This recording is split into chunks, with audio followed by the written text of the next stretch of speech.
साथ, क्योंकि हर जुर्म के खिलाफ हमारी तफ्तीश लगातार जारी है।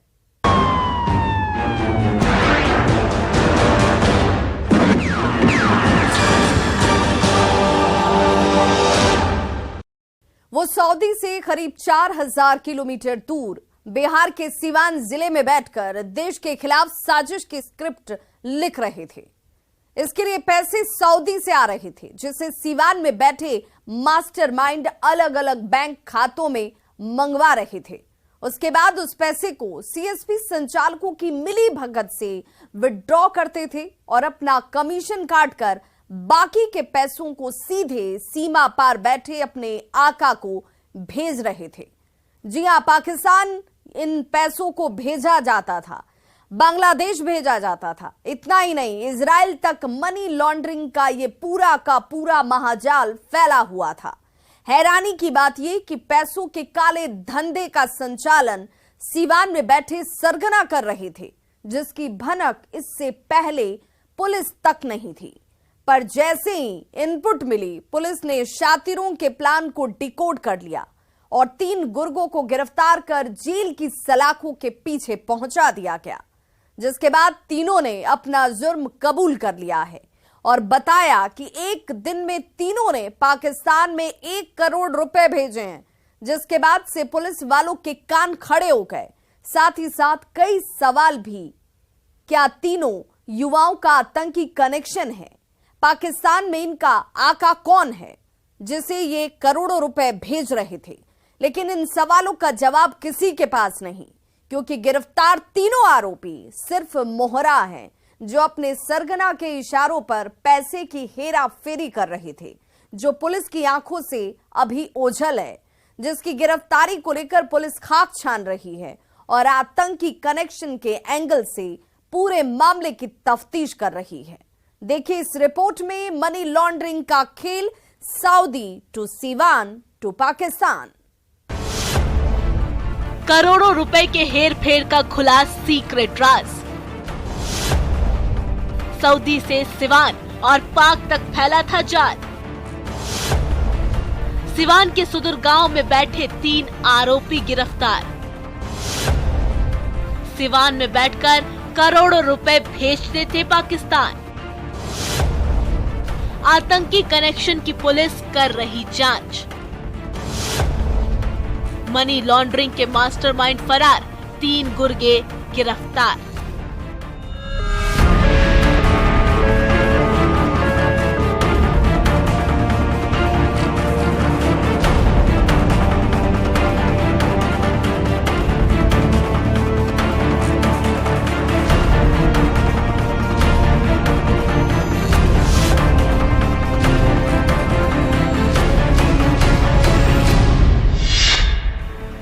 सिवान पुलिस की कस्टडी में हाथों में हथकड़ी और रंग बिरंगे गमछे से चेहरा छिपाए खड़े इन 3 युवाओं की कहानी सुनेंगे तो आप भी सहम जाएंगे, जैसे पुलिस सीक्रेट साजिश का पर्दाफाश करने के बाद सन्न है।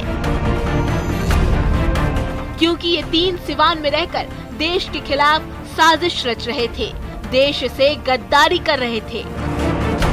सीमा पर बैठे देश के दुश्मनों के साथ करोड़ों रुपए की हेरा फेरी कर रहे थे, वो भी सिवान जिले के सुदूर गांव में बैठकर, ताकि किसी को इनकी साजिश पर शक ना हो। और ये काफी हद तक अपने मकसद में कामयाब भी हो गए थे। करोड़ों रुपए की हेरा फेरी कर चुके थे, मनी लॉन्ड्रिंग का खेल खेल रहे थे, ये सोचकर कि किसी को इनकी सीक्रेट साजिश की भनक नहीं लगेगी। पर इनकी सोच गलत साबित हुई और इनपुट मिलते ही पुलिस ने मौके पर दस्तक देकर मनी लॉन्ड्रिंग के खेल को फेल कर दिया और तीनों आरोपियों को भगवानपुर थाना इलाके से दबोच लिया, जिसकी तस्दीक ये तस्वीरें कर रही है। पुलिस की टेबल पर पड़ा हथियार कर रहा है, डिजिटल कैमरा कर रहा है, पैसे कर रहे हैं, अनगिनत एटीएम कार्ड कर रहे हैं, जिसे पुलिस ने तीनों की गिरफ्तारी के बाद जब्त किया है। मनी लॉन्ड्रिंग मामले में सिवान पुलिस को बड़ी सफलता हाथ लगी है। भगवानपुर थाना क्षेत्र से 3 आरोपियों को गिरफ्तारी की गई है, जिनके पास से लाखों रुपए सहित कई अवैध प्रमाण पत्र बरामद हुआ है, जिसे ये साबित करता है कि यहाँ से पैसा बांग्लादेश, पाकिस्तान सहित अन्य देशों में गया है। जब ये मामला सामने आने के बाद सिवान पुलिस के होश उड़ गए।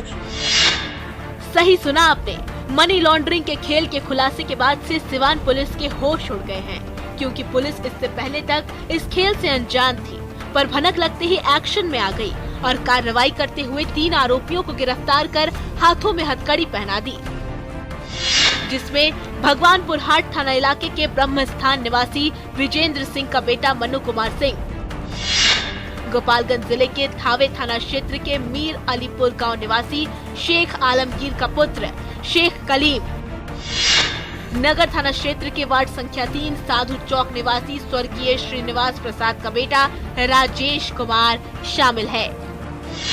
ये 3 भगवानपुर थाना इलाके के सुदूर गांव में बैठकर देश के खिलाफ साजिश रच रहे थे। मनी लॉन्ड्रिंग के खेल के मास्टरमाइंड के इशारों पर सऊदी से आए फंड को दुश्मन देश पाकिस्तान भेज रहे थे, बांग्लादेश और इजराइल जैसे देशों में भी भेजते थे, जिसकी सच्चाई जानने के बाद पुलिस वालों के कान खड़े हो गए हैं। ज़हन में कई सवाल कौंध रहे हैं। सवाल ये कि सऊदी में कौन है जो सिवान करोड़ों रुपए भेज रहा है? गिरफ्तार तीनों युवाओं का सऊदी में किससे कनेक्शन है? सऊदी में बैठा शख्स सिवान करोड़ों रुपए क्यों भेज रहा है? पैसे आने के बाद सिवान से पैसा पाकिस्तान क्यों भेजा जा रहा है? क्या सिवान से गिरफ्तार तीनों युवाओं का आतंकी कनेक्शन है? क्या गिरफ्तार तीनों युवा देश के खिलाफ कोई बड़ी साजिश रच रहे थे? सिवान में चल रहे मनी लॉन्ड्रिंग के खेल का सरगना कौन है? पुलिस फिलहाल इन्हीं सवालों का जवाब तलाश रही है और गिरफ्तार तीनों आरोपी से सख्ती से पूछताछ कर रही है। इस दौरान पुलिस को कई अहम सुराग हाथ लगे। तीनों आरोपियों ने बताया है कि तीनों सऊदी काम के लिए गए थे। इसी दौरान तीनों की मुलाकात अलग अलग देश के लोगों से हुई। कुछ दिन काम करने के बाद तीनों वापस लौट आए, पर वतन वापसी के बाद तीनों ने एक चेन तैयार किया, जिसके जरिए पैसे सऊदी से सिवान भेजा जाने लगा। सिवान बैठे युवा अलग अलग बैंक खातों में पैसे मंगवाते थे, फिर उसे एक्सचेंज करते थे। उसके बाद अपना कमीशन काटकर अलग अलग देशों में पैसे भेज देते थे। पुलिस जब मनी लॉन्ड्रिंग के इस खेल की गहराई में जाकर तफ्तीश की तो पता चला कि सबसे ज्यादा पैसा एक दिन पाकिस्तान भेजा गया है। तीनों युवाओं ने एक दिन में 1 करोड़ रुपए पाकिस्तान भेजे थे, जिसके बाद पुलिस वालों के कान खड़े हो गए और पुलिस आतंकी कनेक्शन की आशंका जताने लगी। एक दिन में भारत से पाकिस्तान करीब 1 करोड़ रुपए भेजा गया है, तो क्या ये कहीं पैसे आतंकी गतिविधि में तो नहीं भेजा गया है? इस एंगल से भी सिवान पुलिस जांच कर रही है। इन लोगों ने का पैसा करेंसी कन्वर्ट करके पाकिस्तान भी गया है, तो इसमें हम लोग इस बिंदु पर भी जांच कर रहे हैं कि क्या यह पैसा किसी तरह का आतंकवादी गतिविधि में तो नहीं इन्वॉल्व हो रहा है, जिसकी जांच की जानी है। अभी कुछ उसके बारे में कंफर्म नहीं कर सकता, लेकिन इस बिंदु पर भी जांच करनी बाकी है। इस खुलासे के बाद पुलिस आतंकी कनेक्शन की भी जांच कर रही है, क्योंकि तीनों ने एक दिन में 1 करोड़ रुपए पाकिस्तान भेजे हैं। ऐसे में सवाल फिर वही है कि क्या सिवान से गिरफ्तार तीनों युवाओं का आतंकी कनेक्शन है? क्या पाकिस्तान में इस मनी लॉन्ड्रिंग के खेल का आका बैठा हुआ है? पाकिस्तान में इन तीनों का आका कौन है जिसे तीनों ने 1 करोड़ रुपए भेजे हैं? पुलिस फिलहाल इन्हीं सवालों के जवाब तलाश रही है और आतंकी कनेक्शन के एंगल से भी जांच कर रही है।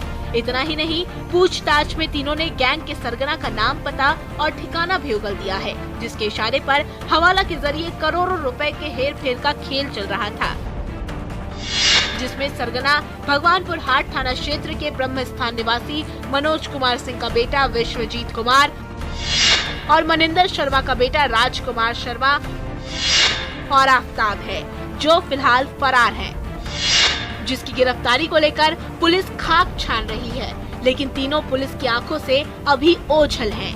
बहुत बड़ा रैकेट है और इस रैकेट को में अभी 3 लोग पकड़ाए और 3 लोग, इसका मुख्य सरगना है राजकुमार शर्मा, वही फरार है, विश्वजीत कुमार फरार है और एक आफ्ताब, यह तीनों भी फरार है। इन तीनों की गिरफ्तारी के लिए पुलिस लगातार छापामारी कर रही है और इनकी जब गिरफ्तारी होगी तो और ज्यादा जानकारी इस मामले में होगी। पुलिस ने छापेमारी के दौरान गिरफ्तार तीनों आरोपियों के पास से 1 राइफल, 5 गोली, 1 रिवॉल्वर, 13 गोली, 1 car, 19 debit card, 1 credit card, 2,67,000 रुपए नगद, 6 मोबाइल और अलग अलग व्यक्तियों के बैंक का पासबुक, 1 स्वाइप मशीन एक लैपटॉप, एक डिजिटल कैमरा, करीब 25 सिम कार्ड और एक पैन कार्ड बरामद किया है और साइबर थाने में मामला दर्ज कर जांच शुरू कर दी है। पाकिस्तान का कनेक्शन खंगाल रही है। फरार गैंग के तीनों सरगना की गिरफ्तारी को लेकर खाक छान रही है ताकि पूरा सच सामने आ सके। ऐसे में अब देखने वाली बात ये होगी कि पुलिस कब तक तीनों सरगना को गिरफ्तार करती है और मनी लॉन्ड्रिंग के काले सिंडिकेट को जड़ से खत्म करती है, जिसका संचालन सिवान में बैठे मास्टरमाइंड कर रहा था। सऊदी से पैसे मंगवाकर उसे एक्सचेंज करने के बाद अपना कमीशन काटकर पाकिस्तान के साथ साथ इजराइल और बांग्लादेश भेज रहा था, जिसके पीछे का सच अभी भी आंखों से ओझल है, जिसे पुलिस तलाश रही है, जो पुलिस के लिए एक बड़ी चुनौती बना हुआ है। न्यूज़ 18 के लिए सिवान से मृत्युंजय सिंह के साथ ब्यूरो रिपोर्ट।